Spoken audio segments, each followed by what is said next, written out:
Welcome to episode 9 of the N.B.A. podcast with my partner, Patrick. Hello. Hey, what's going on? Oh, basketball is starting in a couple of days. I'm hyped. That opening night's going to be awesome. Sixers Celtics. Ooh, that is going to be a tasty game.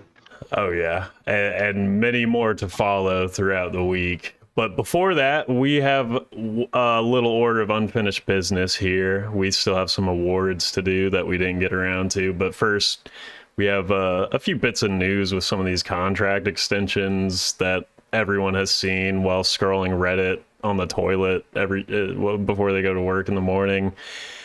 One of them happens to have happened an hour ago, and we both love this deal. Brandon Clarke, 4-year, $52 million extension. You were just saying it before we started the show. Like, who knows what he could have gotten on the open market? Not saying he would have gotten crazy money, but Brandon Clarke's really good, and he does. Maybe he's not the best shooter, but he does like everything else pretty goddamn well. So I'm happy for the Grizz that they kept him around at this price. Yeah, he's a huge part of their core. One of the things specifically that I like about him is his health. He seems to be a very durable guy, which is important, with Jaren on that team. Jaren obviously has to miss a good bit of time with injury, so having somebody like Clarke there to back him up is important. The real question is his role going forward. Is it a possibility that you see him start at the 5 some? I don't exactly know, but for me, the value of this extension for the Grizzlies is great. Keep one of your young core locked up. It's not an insane amount of money. I think it's a very fair contract. Somebody's one of the best bench players, hustle guys in the league, and I have no issues locking him up with that. And I think guys on the team as well, like Bane and Morant, they all love Brandon Clarke and how much he feeds into the energy of the team. So very happy for him too. I mean, getting some long-term financial stability is worth it in his case.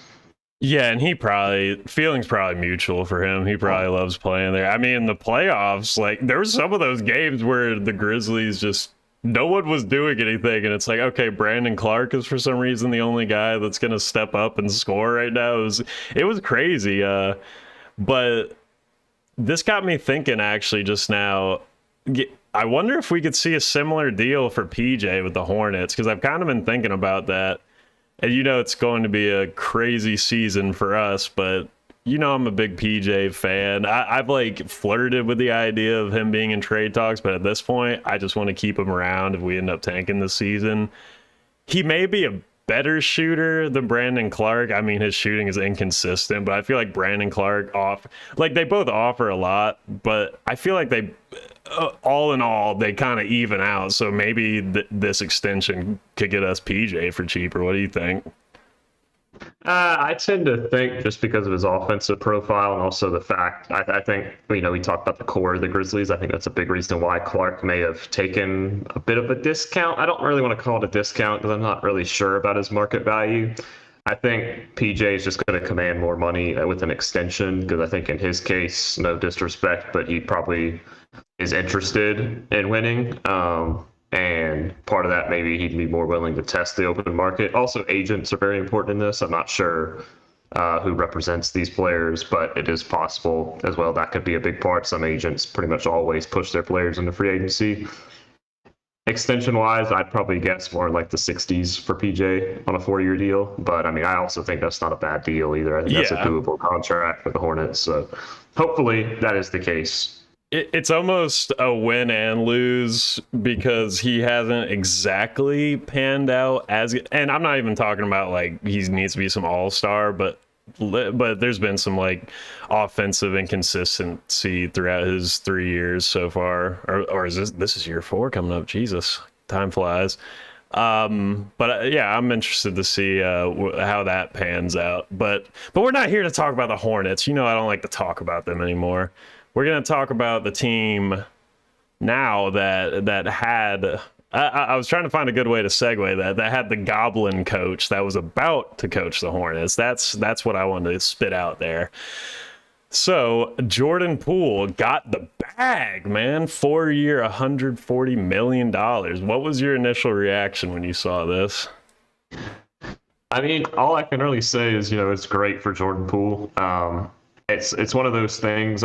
I'd been having this debate with myself. What are the Warriors going to do? I wasn't sure if they could realistically afford Poole, Wiggins, which we'll get on to later, Clay, Draymond, and Steph Curry, and James Wiseman, for the way, is making quite a bit of money as well, being an early draft pick. But what I will say is it pretty much shows because the salary and luxury tax for the Warriors in 2023, when Poole's extension clicks in, is going to be $483 million, which is an absurd amount.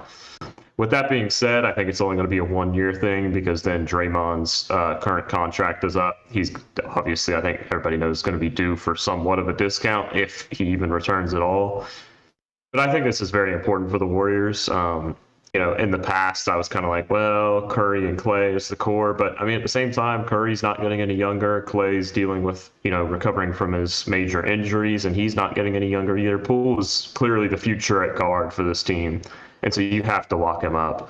And I mean, in terms of the money, yeah, I mean, once you saw what Tyler Hero got a couple weeks ago, I mean, there was no real doubt that Poole was going to get something in the same range. And of course he did. So very good for Poole, obviously. Such a great story about how 2 years ago, some people call him one of the worst players in the league. And then last season, I thought so too. Yeah. But, now one of the best scorers in the league. Such a vital part of them winning the championship this year. And, we're going to get on awards later, but he's going to be in contention for quite a few awards this year, one main one in particular. Yeah, it's interesting that everyone did kind of see his growth coming at the beginning of last season. You saw his name come up a lot for most improved because of what he showed at the end of the year before. I mean, even though he was on that path, not everyone lives up to that. So it was good to see throughout the year he completely lived up to expectations. I gotta say, the guy annoys the heck out of me, but as a player in the playoffs, he was just incredible. His burst is crazy. His shot, it's just like he replaces so many things that Curry does, and that's so invaluable. And then you have to factor in the willingness to play any role they ask of him, since he's a liability on defense. So they had him come off the bench a lot throughout the year, including the playoffs, but he just accepted his role, did what he needed to do, completely showed out in the playoffs. Remember, he made that half-court shot in the playoffs too. He's a baller, man. And you mentioned the Hero contract. It's been an interesting year for these explosive guards, like this archetype. Even though, not to say all these players are exactly the same, but like Jalen Brunson, Tyler Hero, Anthony Simons, Jordan Poole, like it feels like each time one of them gets a contract, it just keeps going up. But I mean, this guy is the one who won a championship, so it stands to reason he got the most. And speaking of another guy who won a championship, Andrew Wiggins, 4-year, $109 million extension. Dude, it's such a crazy year we're in that I was texting you about this. It's like, wow, that's actually a super valued deal for Andrew Wiggins. I mean, maybe that one playoff run made me too high on him, but dude, he was locking up Tatum and Luka, getting huge rebounding games, scoring in the fast break, those breakaway dunks Curry would throw him. Mid-ranges, threes, steady as a rock for them. Everyone's looking for a great wing. I thought they got him at a great price. And it's that culture thing we were talking about, like with Brandon Clarke. That's probably why I took the discount, because they were the reason he became this way. What'd you think of that one? Wiggins was for sure a culture deal. I don't think it's like it's a unfair market value for him. I think obviously his past maybe had some hesitation for why he wouldn't get like a max deal or something in line with a Poole. That being said, I mean, it's still a very solid contract, 4 years, $109 million. Gives him the security he needs. Also, I think it's one of those things, based off of, like I said, the career he's had so far. He has no desire to leave Golden State at all, I'm sure. I think he's very happy with his role with the team. I mean, he still is not the oldest player either. He still has plenty of years left, and he's going to be, I think, one of the key pieces in the transitioning from the Curry, Draymond, Clay era to the Poole, Kuminga, Wiseman era. He's going to be kind of the guy in the middle who's going to be a veteran piece for this team. Of course, obviously, they're all very experienced, having won a championship last year. But like you said, wings very important in this league, and I think part of it as well. We both love Moses Moody. But, I don't necessarily think he's ready to step into that role yet to be the Wiggins guy. I think it's more likely he's actually just going to be the guy at the 2 with Poole at the 1 for the future of the Warriors. But, they don't really have an in-house replacement. Kuminga's not really that type of defensive wing yet. And like I said, Moody is not necessarily ready for that role yet. So I think it makes too much sense. It's all really about the willingness of the ownership to eat into the luxury tax, winning basketball in a great organization like the Warriors, they just make it work all the time. And, for Wiggins, it's good to see him get paid after one of the best postseasons, the best postseason of his career for sure, and probably the best season of his career as well. We were like jaw dropped when he got that All-Stars starter now, which it was still ridiculous, but still, I mean, good for the guy. He did what everyone wanted. He embraced a role and balled out. So I'm happy for him. And last thing on that is, you mentioned Moody. We love Moody. Kuminga, I'm in love with the potential of. The fact that they locked him up for this long, it's like a couple of years down the line as Curry gets older. I mean, the fact that they could play Wiggins, Moody, Kuminga together in the future with like Poole, and they could cover up some of those defensive liabilities. Gosh, the Warriors, the rich keep getting richer, huh? Yeah, it's scary. I mean, it's very scary for the league considering how good they've been. They won a championship, and then they still have maybe one of the most talented centers in the league who's having a solid preseason in James Wiseman. So I mean, it could easily get even more richer for the Warriors. But yeah, that's certainly the core of the team. I think it's pretty clear. Kuminga is probably the future at the 4 for the Warriors after Draymond's gone. And then Moses Moody we both love Moses Moody because he's one of those talented players that I think is perfect as a wing in the NBA, a 3-and-D wing, and he's going to have a very solid career in my opinion. Agreed. All right, we'll move into our awards. So kind of what I'm thinking is I'll just go to the award. You kind of take the lead and I'll piggyback off you with either the pick or whatever we want to talk about for each award. So obviously we'll start with MVP. I'm interested to see. So start with your first one, but I want to hear your top 3. My top 3 for MVP? Mm-hmm. Okay. My winner this year, and it took a lot of consideration, but I'm going to go with Joel Embiid this year. Me too. Yeah, I think it's one of those things where because of the last 2 seasons being so close and just losing out to Jokic, because I mean Jokic is just a god in basketball terms because of the statistics. I think Embiid's going to have just as good of a season as he did last year or better, which I mean last year was very much an MVP season. He just got beat out because Jokic just had an incredible season. I think that's part of it. I think he's the healthiest he's looked in years. I mean, he's dealing with a nagging injury still, but at the same time, I think his durability is much better. I like his outlook better because I think the Sixers are going to be motivated to win a lot of games this season. I think they're going to aim to have a very good regular season, so I think that means he'll play more games. And then like some of the contenders as well. Giannis, I think, is probably going to get quite a bit of rest days. Jokic, I think, is going to rest more this season. Also, a lot of the scoring responsibility hopefully will be taken off his shoulders with Jamal Murray, Michael Porter Jr., Bones Highland emergence. I think Jokic's numbers scoring wise will be down. That doesn't mean he's obviously not going to contribute because he's insane. But Kevin Durant is one as well that I thought about. My top 3 would probably be. Wait, hold on. Before top 3, I want to stick on Embiid real quick. Because I also had him. And I like all your points. And I wanted to say, you hear the point of, well, Harden's on the team and they're much deeper, so maybe he won't put up the same numbers. First of all, Jokic, he could totally have a legitimate case, but he probably just won't get it because of voter fatigue at this point. But Embiid, I do like the counter argument that Harden will actually enhance his stats. and Giannis and Curry have won MVPs in seasons where they didn't have to play fourth quarters. So I think that's like part of some of the reasons that are stacking up for me with Embiid. And that depth will make them a higher seed, even though some of the MVPs recently that hasn't mattered as much, like Jokic or Westbrook.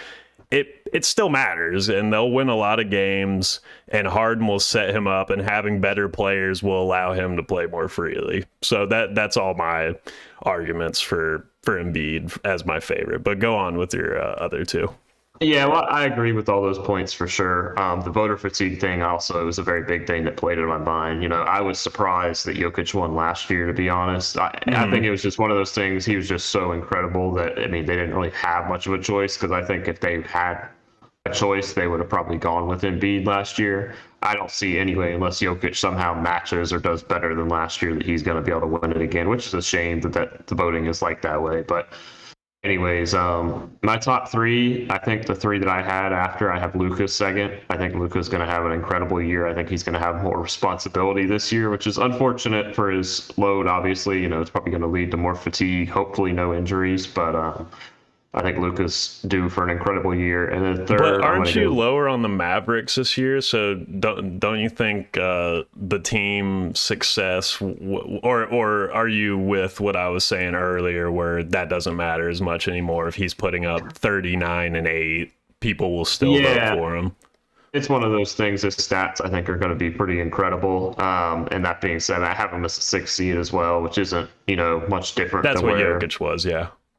Yeah, so I think it's very doable. I just think his stats are going to be incredible. And also, you know, he's been one of the faces of the NBA. I think the NBA is going to look to give him the platform to be even more like maybe the face of the NBA, if that makes sense. And so I think there's going to be a big push by the media as well to get him more involved in that MVP discussion.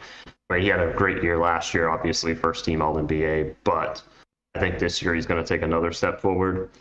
Third was tough for me. I think Jokic is certainly in that consideration, but I decided to go with Giannis. I think it's just kind of I don't want to say a safe pick, but it kind of is. I mean, you just know what you're going to get from Giannis at this point. He's incredible.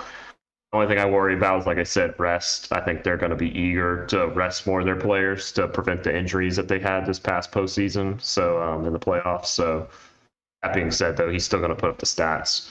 Kevin Durant was one that was interesting for me because I think he's got a lot of motivation for sure. I just don't trust the situation in Brooklyn enough to put him in that discussion, but he'd probably be in my top 5 if I had to give a 5 with Jokic. So I actually had Curry in there because I just think the Warriors are going to be really good, and I think he's going to like really show out this year because you know, he just won the title, and I think he's just ready to keep the Curry legacy going. So he's in my top 5. Giannis, I really like the Giannis pick. We picked him last year because we were like, oh, he's had one. We didn't pick Jokic because of this whole stupid voter fatigue thing. And we were like, oh, Giannis's voter fatigue has been used up, so now we pick him. But I feel like that's even more fair now, a couple of years removed, you know. But yeah, what do you think about the Curry for MVP? Yeah, you're off it? I don't hate it. I mean, obviously he's Steph Curry, he's incredible. I just think, especially, you know, the Poole extension we talked about, I think Poole's just going to take a bigger role, and you're going to see a lot of Curry getting rest or stuff like that. I think, especially coming off a championship, they're just going to prioritize the coming off of also playing late into the season as well. You know, that's something that's not talked about a lot, but you know, going to the finals and that, what the fatigue can do for a team the next season. So I think they're going to be careful with his workload this year. Because of that, he just won't get the consideration. If I'm wrong and he plays his normal amount, very much so, he could be in that discussion. But I think he's going to have a lesser workload this year. And especially with Clay back, too. Hopefully Clay will be willing to take some of the scoring as well. Yeah, all fair points. So, most improved player. I'm starting to hate this award. Ever since it's Ja won it, and we're like the biggest Ja fans on the internet. He just shouldn't have won it. Like, shouldn't this award be for people that weren't already superstars? or like second year players. Like our second year players that are high draft picks are supposed to get a lot better their third year. Like Siakam was a good winner to me. Butler, like, Yeah. but now you look at the favorites, it's like Anthony Edwards and stuff like that.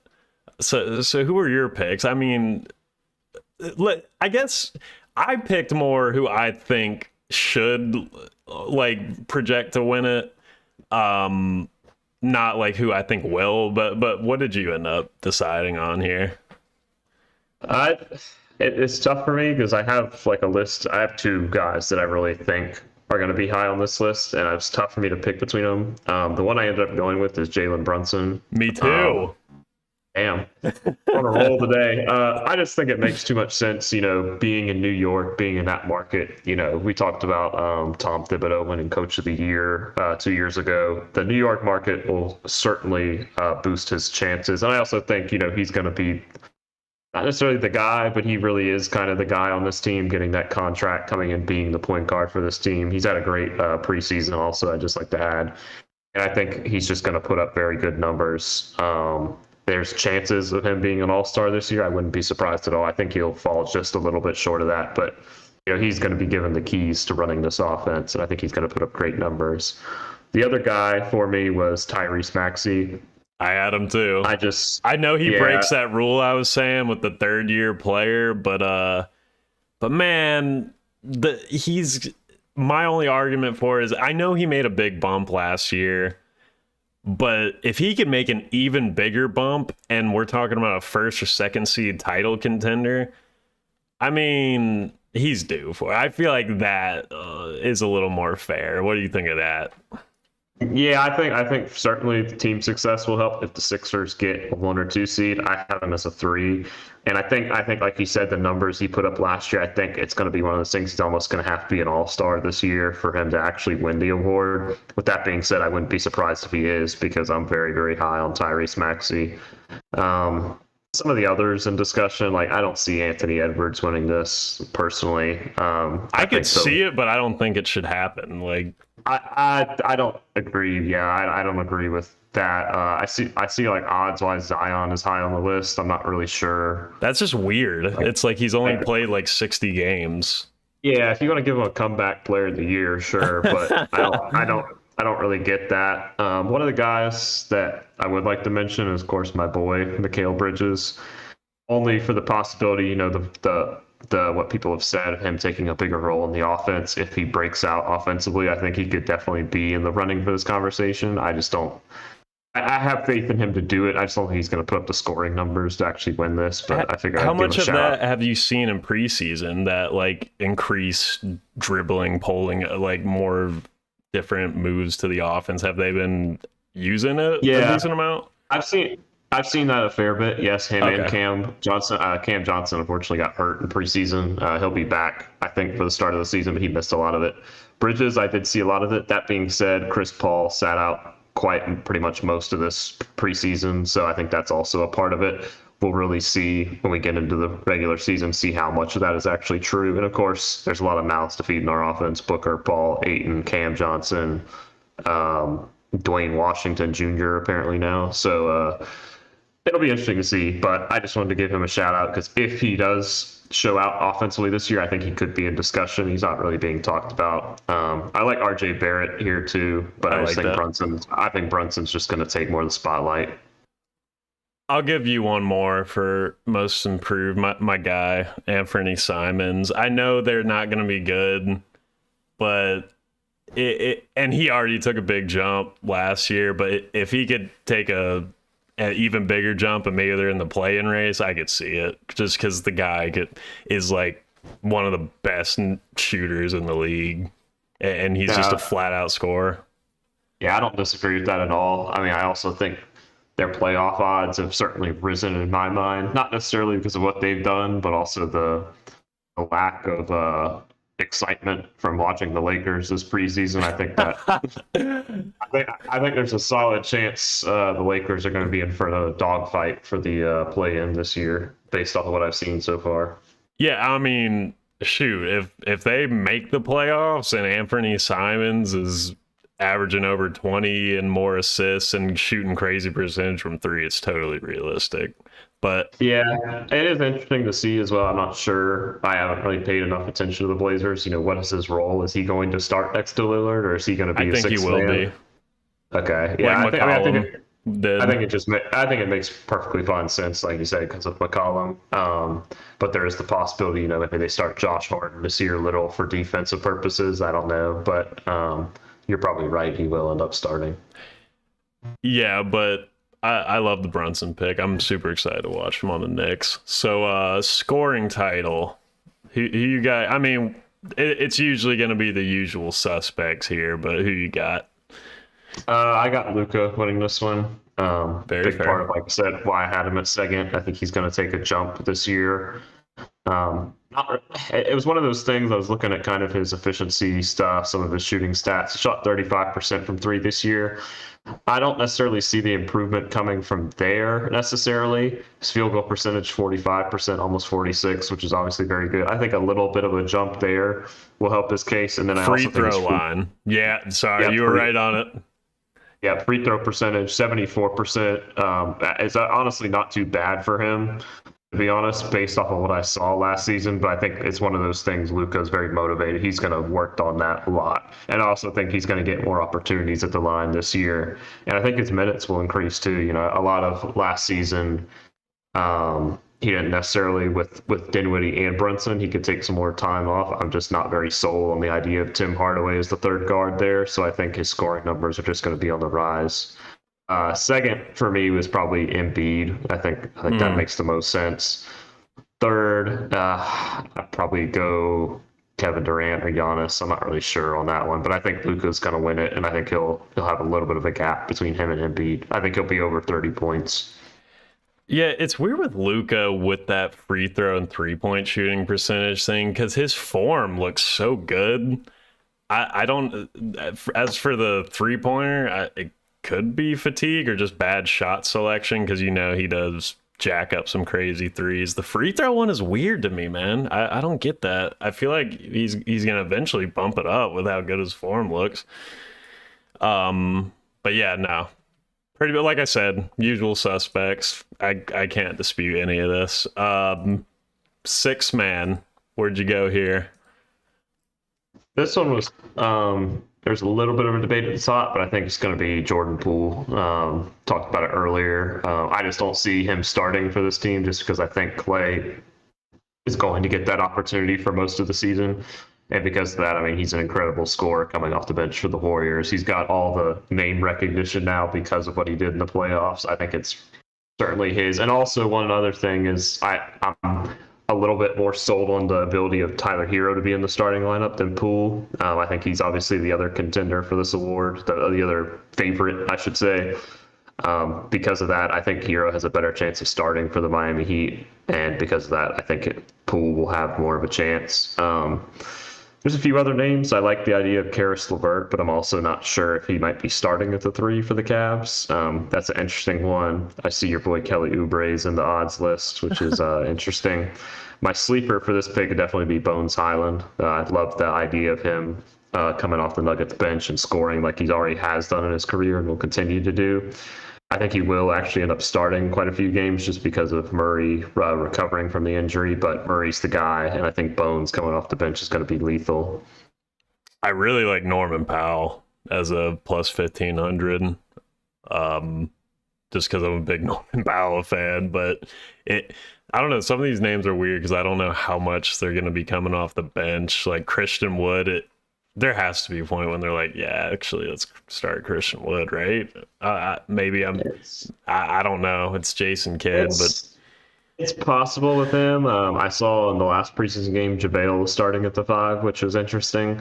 I mean, you saw it in the playoffs last year. Cleaver was clearly the guy at the 5 for them, but they still continued to start Dwight Powell for 5 minutes each half. So I wouldn't be too sure. He's certainly going to play the most minutes out of all their center options, but he's probably not going to be the starter. I like Powell. I think he's going to start, to be honest. I think their lineup's going to be like John Wall or Reggie at the point guard, Powell at the 2, George Leonard 3-4, and then Zubats at the 5. So I think that's more likely. I mean, I guess Marcus Morris could start over Powell, but I tend to think that he's too good to not be in the starting lineup. I feel like the only reason Malcolm Brogdon's odds are so bad is just because of the injury stuff. Like if he wasn't so injury prone, he would be right up there and like with Jordan Poole and Tyler Hero to me. Because that Celtics team is going to be so good, and the fact that was such a good trade for them to pick him up, especially considering they didn't give up much. But I don't know, because that's another thing. Just like you mentioned with Powell, I just with like how all the injuries these days and how much lineups are shifting, it's hard to say. But yeah, nah, Poole and Hero, those are the two favorite picks. Probably seem like the right picks. So what were your all N.B.A. teams looking like? Do you want me to do all three at the same time? Let's do one at a time. Okay, my first team is Steph Curry, Luka, Kevin Durant, Giannis, and Joel Embiid. Steph Curry, Luka, Durant, Giannis, and Embiid. So first, let me ask you, what's your take on the whole? Like, do you think we should have been able to have Embiid and Jokic on the same first team? Because I think so. I think it should just be like positionless at this point, right? I agree. I tend to think, if you want to do it one way, what you could do is you could say one guard, one forward, one center, and then two whatever. It doesn't matter the position. I think that would be because, or you could just go positionless. It doesn't really matter. But like, if I were picking the five best players, I'd go Curry, Doncic, Jokic, Giannis, Embiid, and I'd have Kevin Durant on the second team. But unfortunately, because of that position rule, Jokic is going to have to be relegated to the second team, which is kind of a joke because he's clearly deserving. Last year is a prime example. Embiid was clearly deserving on the first team, probably above Booker, as much as I hate to say it. So, that's not even a dig though, because Booker's amazing, but it's just like Embiid's like 7'3" and can do everything. So it's hard to beat that. Yeah, for sure. But positions I think should be thrown out the window for awards like this. It just makes too much sense. I think it should be rewarded for the five best players, regardless of position. If you want to have five centers on there, I couldn't care less. Go ahead. Yeah, no, for sure. But I definitely get for your teams, you're following their dumb rules. So that's where we've landed. But yeah, no, I like your first team just because I'm a Jokic fanboy defender. I would probably still have him just because of how but I guess Embiid has a defense. I could see either one. Well, it's just because of my prediction of Embiid winning MVP. He's got to be first team. True. Yeah. So I should have thought of that. I predicted an MVP too, dummy. All right. So who's your second team? Second team is going to be Ja, Devin Booker, LeBron, Jason Tatum, and Jokic. So you think LeBron year, 2021? You think he's still got it on the second team? Especially because you said you're skeptical on the Lakers. I am skeptical on the Lakers, but I mean, they had a pretty god-awful year last year, and he still was on the third team. And I think he's going to have a better year just in terms of health and stuff. Not playing in the postseason is going to help, or playing in the play. I keep on calling it the postseason. I've been watching too much baseball, sorry. But I just look at it last year. He was on the third team, and really the reason he wasn't on the second team was because of DeMar DeRozan's incredible year. I'm not saying that DeMar is going to take necessarily a step down, but I think LeBron is just going to get his way back onto the second team. So, but yeah, I think having the time off in the playoffs is going to help him. I think he's going to be fresher this year. And unfortunately, because of Anthony Davis's status and Westbrook's issues, and also apparently maybe coming off the bench, which is interesting, I think LeBron's going to have a huge scoring load this year. So I think his numbers might be up. One thing I will say, I think I would have Tatum over Durant on the first team. I really believe in Tatum, and I'm a huge Kevin Durant fan, but I really believe in Tatum, and I think they're going to be a lot better than the Nets, actually. I think KD has just been dealing with the injuries piling up, and he just didn't look great in that playoff series against the very man I just named. So that's my argument for that. What do you think about that? I don't disagree. I think a big part team success. I kind of actually threw it out the window with that. I just kind of Okay. I think Durant is going to have the better numbers, but yeah, if the Celtics are the 1 or 2 seed and the Nets are toiling in the play-in, then that could be very accurate for sure. All fair. So who's the third team then? My third team is going to be Trae Young, Damian Lillard, Jimmy Butler, Bam Adebayo, and then my controversial one, which isn't because of his talent, but just because of whether he actually play enough. I went with Kawhi Leonard here. Ooh, okay.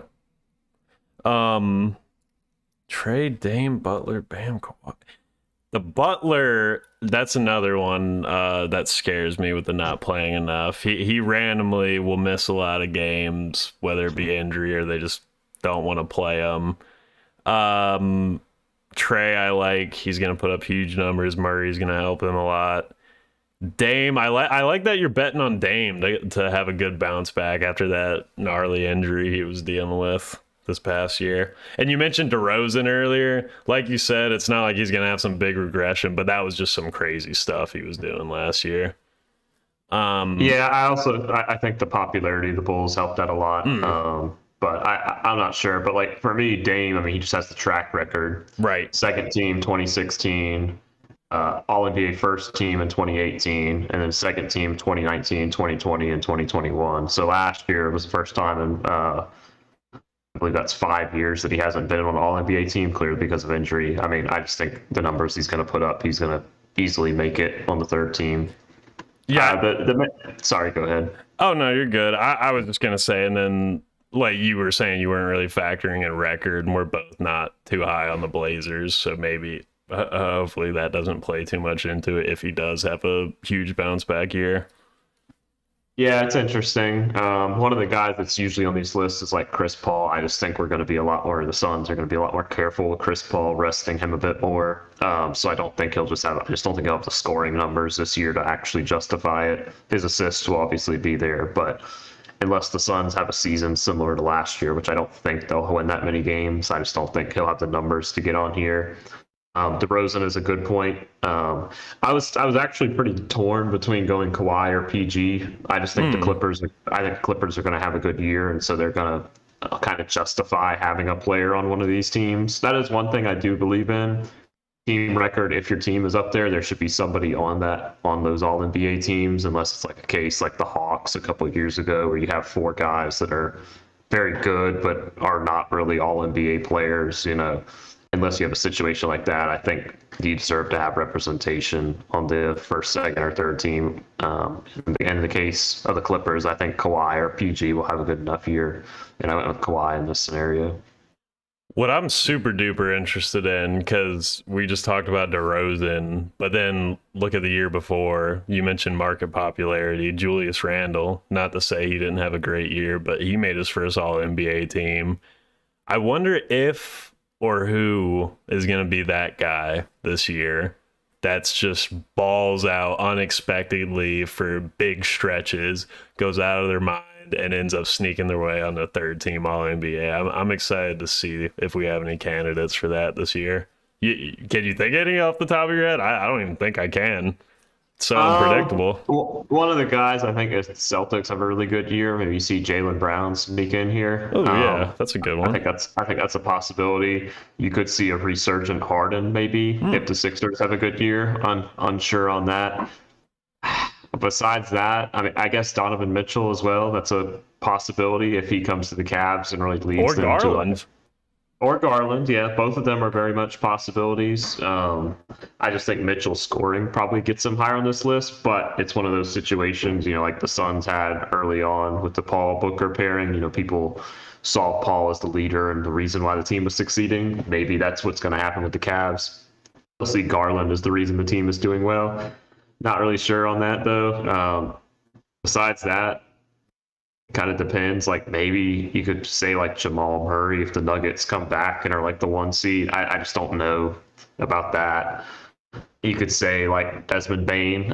Once again I don't think he'll have the numbers to get on the team, unfortunately.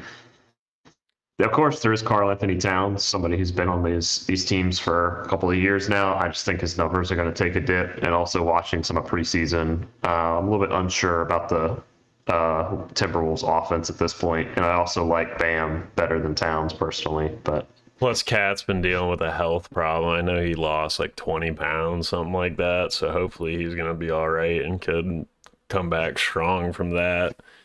I think Jaylen Brown was my favorite name you said there because he's always been good, obviously, but he was great in the playoffs, even though he kept getting the ball stripped. But somehow this dude could just take one dribble and take a jump shot from anywhere and splash it. Like, Jaylen is just like the sneakiest shooter in the NBA. Just like he could just make a shot over you randomly whenever, and he looked really sharp in the preseason. And we're both pretty high on the Celtics, so I like that one.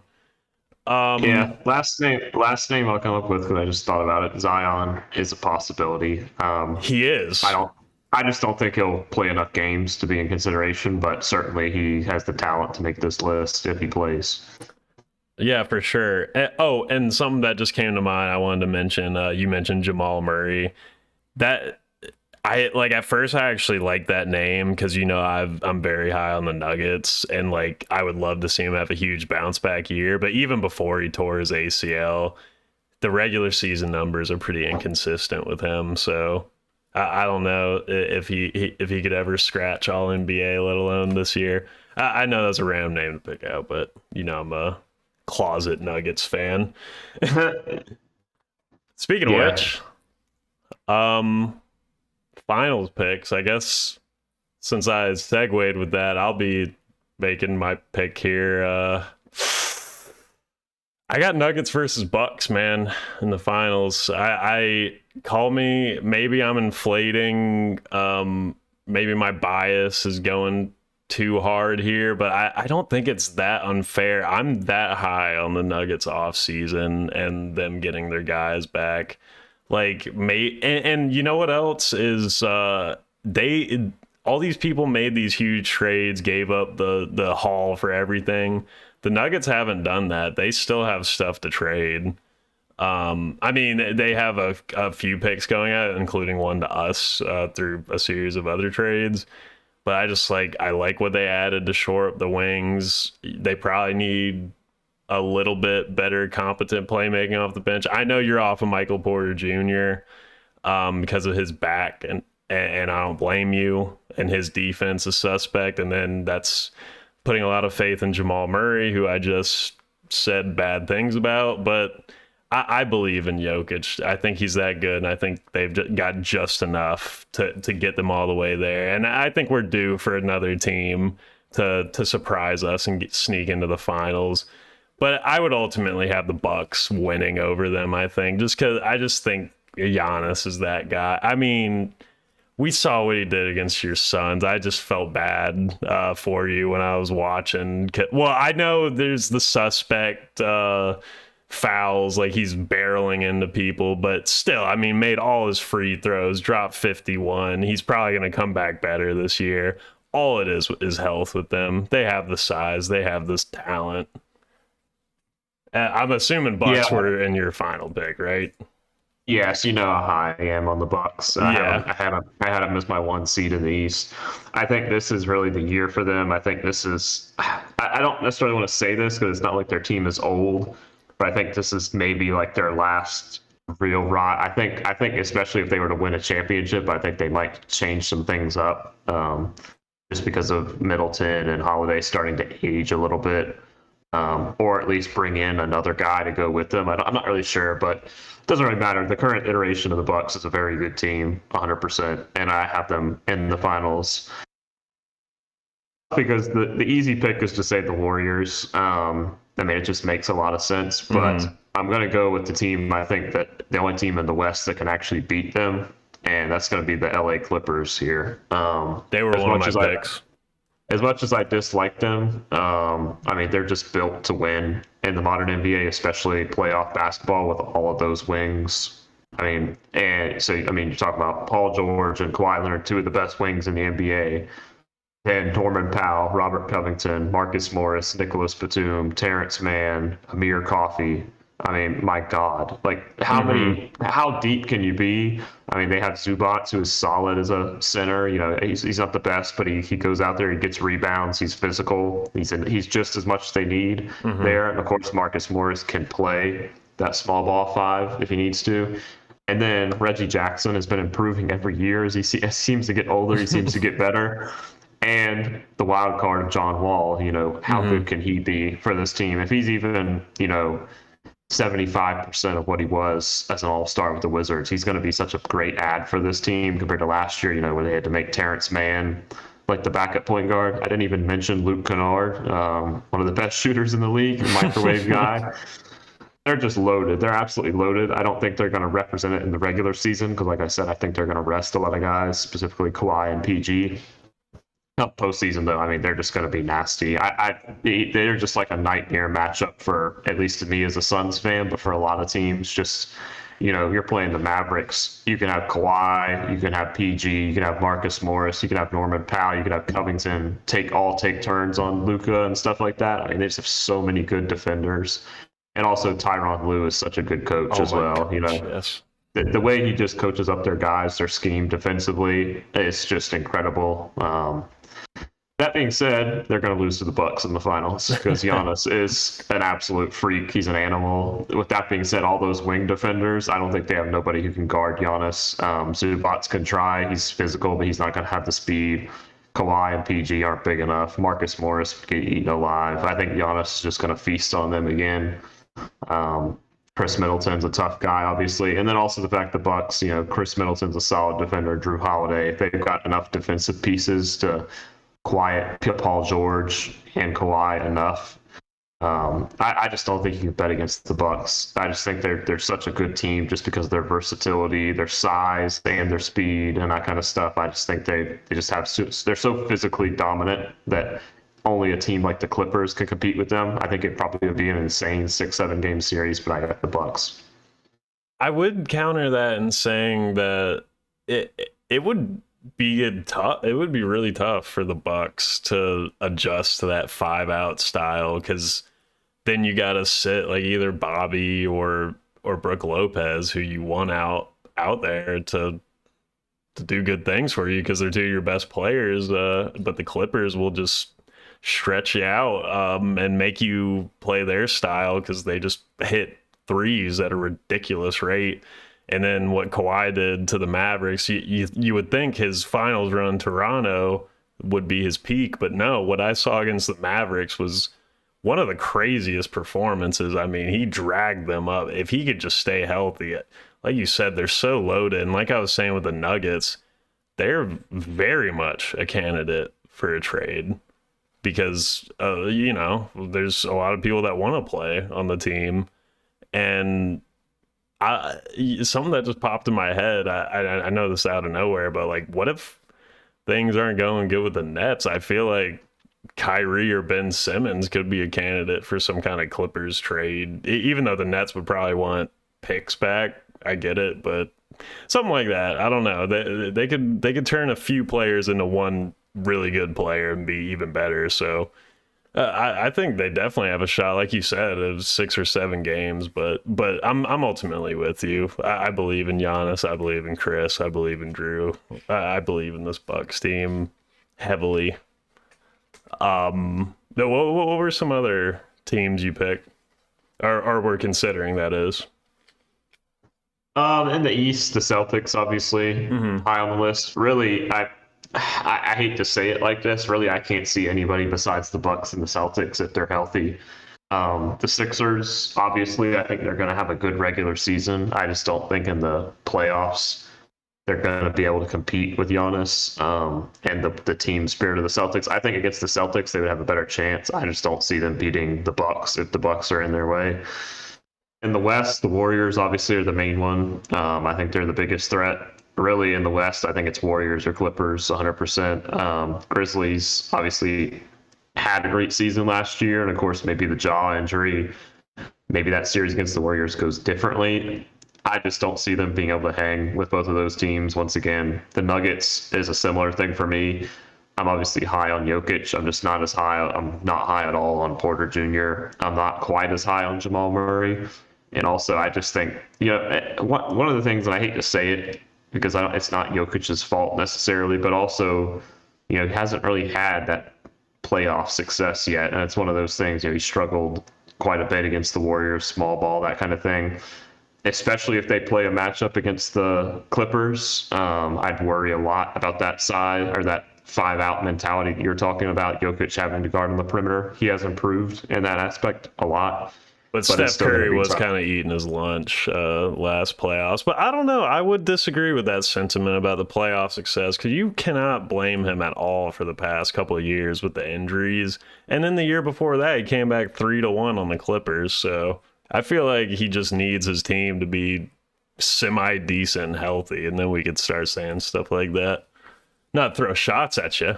Oh, no, I understand. It's a good point, especially about the series in the bubble. I didn't really consider that. But I had question marks just out of last year. It's one of those things. I think the guys on the Clippers championship experience with Kawhi Leonard, I think that's a big part of it. Ty Lue is the coach. I think they're just going to have that little bit of an edge in the posts and the playoffs. Warriors, same thing.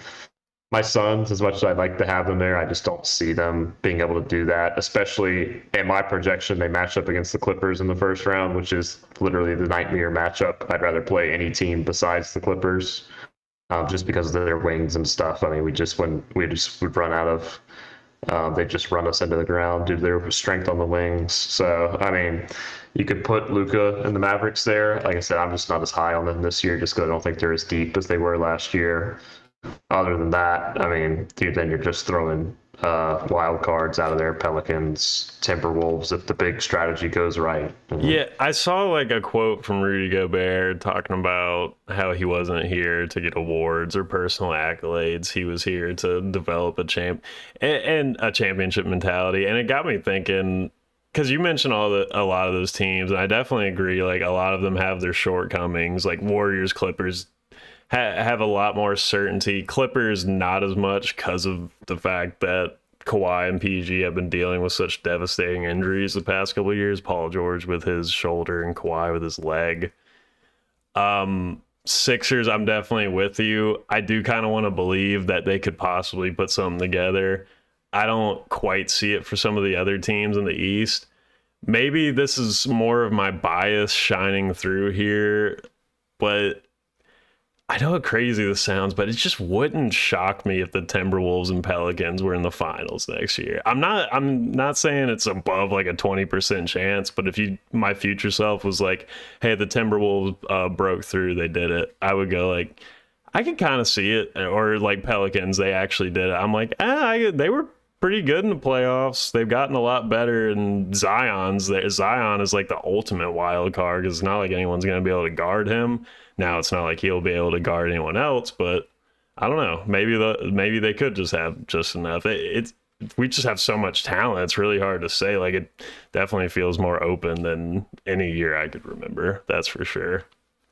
Yeah, I agree with that, especially the contention. Yeah, I think there's really I think those four teams, Bucks, Celtics, Warriors, and Clippers, for me, are the powerhouse teams in terms of how they will perform in the playoffs. They're the four teams that are the most built for the playoffs. I will say the Sixers, with adding Tucker in-house, I think that adds a lot of playoff experience and also defensive switchability that will help in those kind of series, but I just don't have the faith in them as much as those other four rosters. I feel like the Sixers, the biggest thing I don't have faith in this point is Doc Rivers. Yeah, that is true. Your profile picture. It's unfortunately it's the elephant in the room with Doc Rivers. I mean, he is a championship coach. It's just kind of one of those things. It was 15 years ago now, and the game of basketball has changed a lot, and he hasn't necessarily changed with it, unfortunately. Yeah, if they lose in the playoffs, he's gonna get fired, and they probably needed it earlier.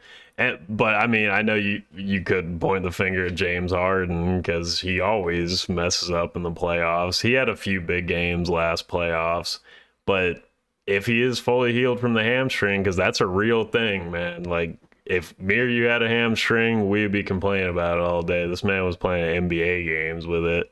So that must have been crazy. Not to say he's old, James Harden, not saying that, but if he could give you 80% of that, and if Embiid could stop getting fluky injuries, I could see maybe I might have a little more belief than you do, but it's probably not wise to, is what I would say on that. But I'm probably with you. I mean, obviously, I would have the Nuggets in there because I'm so high on them and they were my pick. But I'm right there with you with the other powerhouse teams. Wouldn't shock me. I mean, like, it wouldn't completely shock me if like y'all or the Mavericks made the finals. But there's just like between team or chemistry, that kind of thing. Like, I just have less faith in my percentages. So yeah. Yeah, I think for us of the Mavericks, I think it's a matchup thing. Like I said, I think if we face the Clippers, we'll stand no chance against them. The Warriors, more of a chance, but still, I don't see it. You know, we'd have to have a run, I think, against certain teams. I think we match up well against the Nuggets. Like playing somebody like them might help our chances, but I just unfortunately I don't see it for my Suns this year. Getting to the finals, I do think semifinals. I think that's a fair enough thing. Conference semifinals, I think that's probably where the ending point is for them this year. I know I'm such a big Luka fan, but that's kind of, you mentioned y'all and the Warriors. It kind of feels like we got robbed of that last playoffs. I really wanted to see how that would pan out, like just to watch how the matchup would go. You know? Yeah, unfortunately, you know, we had some good games in the regular season, to be fair, but yeah. That would have been some good drama. We won the regular season, but yeah, doesn't really matter much. Yeah. Well, I'm excited to see what happens. I really am. Like, we're going to have to sit through a whole regular season before then. Nah, but this regular season is going to be a lot of fun to watch. Super excited for it. And look at that.